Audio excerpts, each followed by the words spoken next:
Yus, aku nak kena gerak balik kampung ni Yus. Ada emergency. Kata si Azman ni. Yus pun tanyalah balik dekat Azman. Emergency apa tu bro? Nak kena gerak malam ni juga ke? So Azman...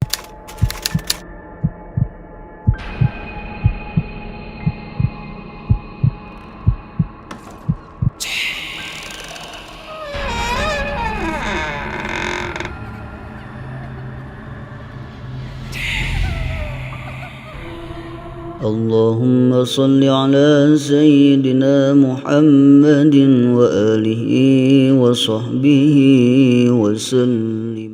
Bismillahirrahmanirrahim. Allahumma salli ala Sayyidina Muhammad. Assalamualaikum warahmatullahi wabarakatuh. Salam sejahtera dan salam satu Malaysia. Welcome back guys to Malam Mistik. Alhamdulillah sekali lagi hari ni dapat bersama korang lagi di Malam Mistik kat channel Anas Rahmat. Di malam ni aku nak sembang pasal satu kejadian pelik yang berlaku kat seorang mamat ni di laluan LPT2. Yang mana geng-geng mistik aku yang pernah lalu jalan ni mungkin tahulah macam mana rupa bentuk jalan ni yang ataupun keadaan jalan ni. Aku tak pernah lalu guys. So aku tak tahu bagaimana keadaan dan rupa bentuk laluan ni. Aku cuma sampaikan aja cerita ni kat korang guys. Okey. Sebelum aku nak start cerita malam ni, seperti biasa guys, yang mana belum subscribe channel aku tu, bantu aku tekan butang subscribe tu. Tekan sekali butang loceng kalau korang nak menerima notifikasi cerita aku ni di masa yang akan datang. Yang baru jumpa channel aku ni, aku ucapkan selamat datang kat korang. Dan harap korang enjoy semua konten aku ni. Dan dapat lain cerita aku ni sampai habis lah.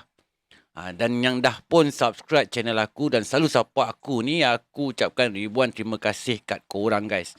You are very awesome. So, tunggu apa lagi? Let's jump to the story.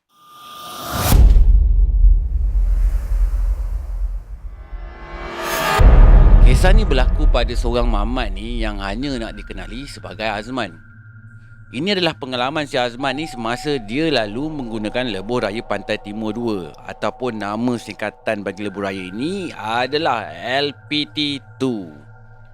Masa kejadian ni berlaku, Azman kata LPT2 tu baru je mula beroperasi. Kisahnya macam ni guys.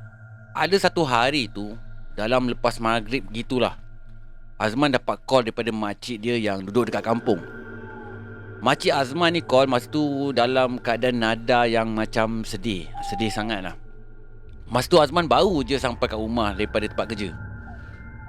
Dalam phone tu makcik tu bagi tahu, Assalamualaikum Azman. Makcik nak bagi tahu ni, Azman jangan terkejut ya. Pakcik Salim dah meninggal dunia. Dia jatuh tergelincir dalam bilik air tadi masa dia nak ambil wuduk. Makcik harap Azman dapatlah balik malam ni juga ya. Lepas tu makcik dia ni pun terus putuskan talian tu. Yang Azman ni masa tu tergamam lah sekejap bila dengarkan berita tu. Innalillahi wa innalillahi raji'un. Azman terus diingat yang dia baru je beberapa hari sebelum ni call pakcik dia tu. Masa tu Azman ada bagi tahu kat arwah pakcik dia tu yang dia nak balik kampung hujung minggu ni. Bukan main seronok lah pakcik dia dengar yang Azman ni nak balik kampung. Allahu Akbar. Lagi sekali Azman tergamam, tapi dia redha. Dah memang ajal pakcik dia kan. Memang tak sangka lah, tapi dah ajal, nak buat macam mana kan. Benda dah tertulis dah. Dalam masa dia tergamam tu, dia sempat jugalah habiskan solat maghrib dia tu. Time tu juga dia tengok kawan rumah dia baru balik daripada kerja. Dia pun terus bagi tu kawan dia. Yus nama kawan dia. Yus, aku nak kena gerak balik kampung ni Yus. Ada emergency. Kata si Azman ni. Yus pun tanyalah balik dekat Azman. Emergency apa tu bro? Nak kena gerak malam ni juga ke? So Azman pun balas balik. Ya Yus, pakcik aku baru je meninggal ni. Tadi makcik aku yang call. Innalillahi wa innalillahi raji'un. Dah, tak apa. Biar aku temankan kau drive balik kampung malam ni Yus. Kau tak kerja ke esok? Tak apalah, aku tak nak susahkan kau ni Yus. Azman balas balik apa yang Yus cakap tadi. Tak apalah, pasal kerja tu kau jangan risaulah. Pandailah aku cakap dengan bos aku nanti. Azman ni terfikir, mesti Yus ni risau nak biarkan dia drive balik kampung seorang-seorang tengah-tengah malam lagi macam ni kan guys. daerah mana kampung Azman tu dia tak bagi tahu pula. So Azman ni pun setujulah biarkan Yus teman dia untuk balik kampung malam tu. Azman ni pun bersyukurlah juga sebab Yus sudi temankan dia nak balik kampung. Sebab dia pun sebenarnya memang dah rasa letih sangat dah masa balik kerja tadi. Lagipun memang dia dah plan siang tadi masa time kerja tu. Malam tu dia nak tidur awal sikit sebab badan dia terasa letih sangat. Tak tahulah kenapa, mungkin dia stres dengan kerja dia kot, agaknya lah. Diorang pun kemas-kemaslah baju dan siap-siapkanlah apa yang patut dibawa. Kemungkinan diorang akan stay kat kampung tu lebih kurang 2-3 hari. Lebih kurang macam gitulah. Tengokkan keadaan, kata Azman. Dia pun mulalah bergerak daripada rumah. Masa tu Azman yang drive. Yus cuma duduk kat sebelah je temankan si Azman ni berbual. Tapi Yus memang ada bagi tahu Azman, kalau Azman ni penat, Yus akan gantikan drive. Masa tu tepat jam 9 malam diorang bertolak daripada Tol Gombak. Jalan raya pun masa tu masih lagi banyak kereta sebab malam tu masih terlalu awal lagi. Dalam perjalanan tu Azman ni mulalah berbual-bual dengan Yus. Macam-macam hal lah diorang cerita. Yelah, nama je diorang ni sebenarnya guys satu rumah. Tapi susah juga kadang-kadang nak jumpa ataupun lepak sama-sama. Jadual kerja masing-masing ni memang padat. So masa ni lah diorang ni ambil peluang untuk berbual panjang antara satu sama lain. Tengah syok-syok berbual tu, Yus pun tanyalah ke Azman pasal hal pakcik dia. Azman ni pun ceritakanlah kisah keakraban dia dengan pakcik dia yang meninggal ni. Pakciknya Azman ni memang dah anggap Azman ni macam anak dia sendiri. Lagipun pakcik dia ni abang kepada ayah si Azman ni. Yang kebetulan pakcik dia ni tak ada anak lelaki. Yang dia ada cumalah seorang anak perempuan je guys. So memang pakcik dia ni sayang sangatlah kat Azman ni. Sayang dia tu macam sayang anak sendiri. Sama juga dengan Azman. Dia pun memang dah lama anggap arwah pakcik dia tu macam ayah dia sendiri, ayah kandung dia sendiri. Sebenarnya guys, Azman ni dia rapat dengan pakcik dia ni sejak mak dengan ayah dia meninggal dunia. So pakcik dengan makcik dia ni lah sebagai ganti untuk menumpang kasih sayang mak dengan ayah yang dah tak ada tu. So diorang ni memang rapat sangat lah. Azman kata lagi guys, dia bersyukur sangat lah sebab ada keluarga pakcik dia ni. At least time raya dapat jugalah merasa balik kampung beraya sama-sama. So begitulah ceritanya macam mana hubungan Azman ni dengan keluarga arwah pakcik dia tu boleh begitu sangat rapat guys. So Azman ni tahu yang kawan dia ni memang saja je banyak tanya. Maybe dia tak nak Azman ni rasa mengantuk ataupun terlalu sedih sampai beremosi masa memandu tu. Bahaya juga untuk dia yang tengah mandu kan. Tapi guys, bila bercakap dengan orang yang rapat dengan kita meninggal, siapa yang tak rasa sedih kan? Betul tak? So banyak jugalah benda yang si Azman ni cerita dekat Yus pasal pakcik dia ni. Semua tu dah jadi pun kenangan je kata dia. Keadaan jalan raya malam tu tak adalah lengang sangat masa lepas masuk Tol Gombak tu. Tapi Azman kata selepas je melewati Bentong, dia tengok kenderaan pun semakin lama semakin kurang. Entah macam mana dia jadi mengantuk sangat. Tak tahulah kenapa dan apa sebabnya. Yus ni mengantuk juga sebenarnya, tapi dia masih lagi dapat kawal, dapat kontrol lah. Masih lagi rancak berborak. So borak punya borak, Yus ni minta Azman berhenti sekejap kat R&R. Katanya nak buang air dengan beli air minuman sikit. Buat nak basah-basah tekak dan buang air. Tak lama lepas tu diorang ni pun sampailah ke Temerloh. Azman pun susul masuk dekat R&R Temerloh. Teruslah dia berhentikan kereta dia dekat situ. So masing-masing pun turun kereta. Terus je tuju ke bilik air. Masa tu Azman ni cakap ramai jugalah orang yang berhenti rehat kat R&R tu. Dan masa tu jugalah tengah-tengah si Azman ni buang air, tiba-tiba dia terdengar suara orang menyebut nama dia. Azman, Azman. 2 kali guys dia panggil. Azman pandang sekeliling dia, memang tak ada siapa pun yang dia kenal kat situ. Yus pun tak ada masa tu. So siapa pula yang panggil dia ni? Dia ni terasa macam hairan sangat. Tapi dia rasa suara tu macam datangnya daripada luar tandas. Dia tak fikir pun masa tu si Yus yang panggil sebab suaranya tu macam garau-garau sikit. Memang tak sama langsung dengan suara si Yus ni. Dia abaikan je suara tu. Mungkin Yus ni buat-buat panggil dia kot, nak bagi syarat yang dia dah pun settle buang air ni. Selepas Azman ni dah selesai hajat dia tu, dia pun keluarlah daripada bilik air tu. Masa dia melangkah nak keluar ke tandas tu, dia terperasan guys, ada satu orang lelaki berpakaian lusuh, buruk sangat baju tu, tengah kencing kat mangkuk tandas yang jenis orang kencing berdiri yang kat luar tu. Si Azman ni, dia terfikir dalam hati dia, agaknya orang ni orang kurang sioman agaknya. Sebab melihatkan daripada keadaan baju dia yang compang-camping tu kan, rambut pula kusut masai daripada belakang. Muka dia ni memang tak nampak lah sebab membelakangkan si Azman kan. Si Azman ni tak fikir apa-apa pun sebab ada je orang lain yang dalam tandas tu. Macam buat tak kisah je memandang orang gila yang tengah buang air kecil ni. Selepas Azman ni datang balik ke arah kereta dia, dia nampak yang si Yus ni dah ada dalam kereta sebelah tempat duduk pemandu tu. So si Azman ni dia cakap dalam hati dia, Sekejapnya si Yus ni dah masuk dalam kereta. Tadi katanya macam nak pergi beli air lepas pergi toilet ni. Azman pun tak fikir panjang, dia terus masuk dalam kereta. Sambil tu dia tegur lah Yus, dia tanya dah beli air ke belum.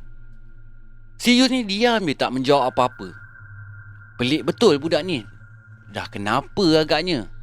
So si Azman ni pun dia teruslah memandu menuju ke destinasi yang dia nak tuju tu. Masa tengah memandu tu, masing-masing senyap je guys. Tapi Azman ni tetap nak ajak berbual juga. Bukan apa, takut dia jadi mengantuk pula. So dia pun tanyalah dekat Yus, Yus, kau nampak tak orang gila dalam tandas tadi? Tapi guys, si Yus ni diam je. Dia tak jawab apa-apa pun. Dia tak jawab sepatah pun. Dia ni dah kenapa ni? Takkan dah ngantuk sangat kot? Tadi bukan main lagi rancak berbual sebab takut aku mengantuk. Tapi kali ni dia pula diam. Tu si Azman ni, dia cakap dalam hati dia. Azman try lah tanya lagi kenapa si Yus ni tiba-tiba diam je. Tapi guys, Yus tetap tak menjawab. Dah kenapa si Yus ni agaknya kan? Ini fikir si Azman ni. Tapi Yus ni buat tak tahu je apa yang Azman cakap. Lepas tu dia terus toleh ke arah luar tingkap. Dia pandang je dekat satu kawasan hutan belukar kat kawasan luar tu. Dalam masa yang sama, dia masih lagi diam membisu. Diam membisu tanpa berkata satu bahasa, satu ayat pun. Bila si Azman ni sedar yang keadaan Yus tu berubah dengan tiba-tiba, si Azman pun malas lagi nak cakap banyak dengan si Yus ni. So Azman pun kuatkanlah sikit volume radio dia tu. Dalam hati dia berkata, lagi baiklah aku layan muzik lagi bagus. Kurang sikit ngantuk dia ni. Ni Azman kata macam tu lah dalam hati dia. Tengah sedap-sedap layan lagu tu, tiba-tiba siaran radio tu macam tak berapa jelas. Ini macam tak berapa clear dah. Azman pun buat tak tahu je lah. Sehinggalah sampai ke daerah Kemaman. Masa tu hampir tiba dekat RNR Perasing. Barulah si Yus ni tiba-tiba dia buka mulut. Tolong berhenti sekejap kat depan tu nanti So terperanjat jugalah si Azman ni. Tiba-tiba je boleh pula si Yus ni bersuara. Tadi bukan main senyap je. So Azman ni pun layankan aja. So dia pun malas nak pertikaikan lagi dengan perangai si Yus ni. Azman pun masuklah ke laluan rehat Perasing tu. Jalan masuk RNR tu jauh sikit guys. Jauh ke dalam. Sampai je kat parking RNR tu, Azman pun stopkanlah kereta dia. Tak tunggu lama, si Yus ni pun keluarlah daripada kereta tu dalam keadaan yang tergesa-gesa. Sampaikan pintu kereta pun dia tak tutup pun. Mak ai, agak-agak lah kalau tak tahan pun. Kalau ya pun takkanlah sampai tak sempat nak tutup pintu kereta aku ni. Komplain si Azman ni, membebel-bebel lah mulut dia. Sambil tu si Azman ni pun perhatikan je lah gerak-geri Yus tu daripada dalam kereta. Apa sal si Yus ni tak masuk dalam toilet tu? Tapi kenapa dia pergi ke arah semak pula ni? Takkanlah dia nak melepaskan hajat dekat semak pula. Pelik betul lah si Yus ni. Fikir si Azman guys. Tapi dia abaikan lagi. Lantak situlah dah buang terbiat agaknya si Yus ni. Azman pun dia ulurkan tangan dia, tarik pintu yang terbuka tadi tu, yang Yus tak tutup tu, untuk tutup baliklah pintu tu, senang cakap. Beberapa minit jugalah dia tunggu Yus ni. Dalam tengah tunggu tu, sambil-sambil tu dia teringatkan perangai si Yus ni yang tiba-tiba senyap je. Pelik betul. Lepas tu guys, barulah dia teringat masa awal-awal berhenti kat R&R Temerloh tu. Setahu Azman kan, dia lock pintu kereta dia masa lepas dia berdua ni keluar daripada kereta. Tapi kenapa bila dia keluar daripada bilik air tu, dia nampak Yus dah ada dalam kereta? Alamak, Azman jadi muskil guys. Jadi macam terasa pelik. Masa tu Azman ni dia dah mula meremang-remang dah ni.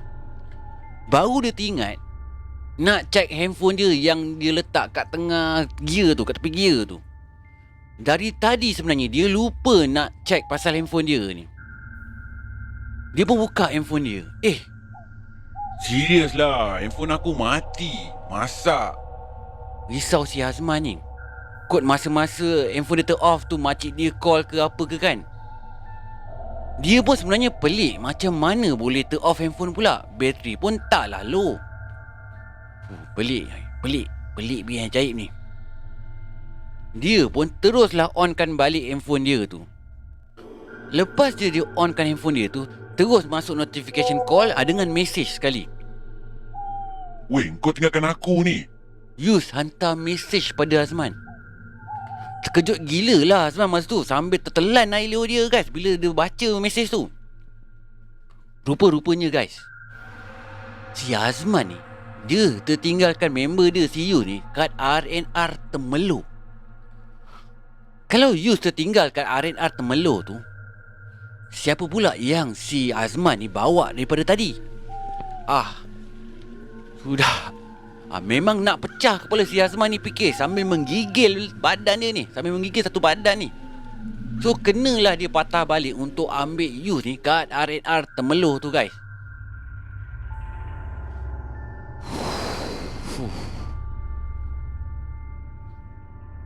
Tertinggal member kat R&R weh. Lepas tu boleh pula dia bawa benda yang menumpang pula. Allahu Akbar. Kalau kena kat aku, mau tak koyak. Bercerita pasal lebuh raya LPT2 ni guys, aku rasa bukan Azman seorang je yang pernah kena kat laluan ni. Ramai juga rasanya pernah komplain, pernah terkena kat laluan ni. Aku pernah terdengar jugalah kat satu channel YouTube ni, aku tak ingat channel apa, yang bercerita pasal kes yang berlaku kat LPT2 ni. Tapi yang pasti memanglah kat laluan tu dia ada cerita dia yang tersendiri. Aku tak apa-apa pasti sangat part cerita apa. Okey, bertabah je lah bro Azman. Korang kalau ada pengalaman mistik pasal laluan ni, aku minta tolong kat korang, tolong tinggalkan komen sikit guys kat bawah ni. Aku nak tengok betul ke tidak kerasnya laluan ni. Okey guys, pendek je cerita malam ni. Sebenarnya mata aku pun dah mengantuk. Sebenarnya jam dah menunjukkan pukul... Kejap guys, aku tunjuk jam. Okey, jam dah menunjukkan pukul 4.07 pagi guys. Aku pun tak tahu entah kenapa tiba-tiba aku ada mood nak rakam cerita pagi-pagi macam ni kan. Walaupun suasananya ni agak suram-suram sikit, kat studio aku ni, aku pun tak tahu kenapa aku boleh rekod cerita pada pukul 4 lebih ni, dah pukul 4 pagi ni. Lupakan je guys. Okey, aku dah tak nak sambung lagi. Mata dah letih ni, mata pun dah geber ni. Aku nak tidur dah. Okey, sampai sini je malam mistik kali ni. Seperti biasa guys, yang baru singgah channel aku ni, bantu aku tekan button subscribe tu. Tekan sekali butang loceng kalau korang nak menerima notifikasi cerita aku ni di masa yang akan datang. Yang mana kawan-kawan yang baru join aku ni, aku harap korang enjoy konten-konten aku semua. Bolehlah bilik cerita-cerita aku ni daripada awal hinggalah ke hari ni. Okay, mana-mana kawan yang baru nak kongsi cerita mistik korang tu, korang boleh kongsi melalui akaun sosial media aku yang aku pun dah tulis kat description aku ni guys. Okay, sehingga kita berjumpa lagi di malam mistik yang akan datang, korang kena sentiasa jaga diri korang baik-baik. Yang ini aku selalu ingatkan. Okay, Assalamualaikum warahmatullahi wabarakatuh. Salam sejahtera dan salam satu Malaysia. Goodbye. Malam mistik.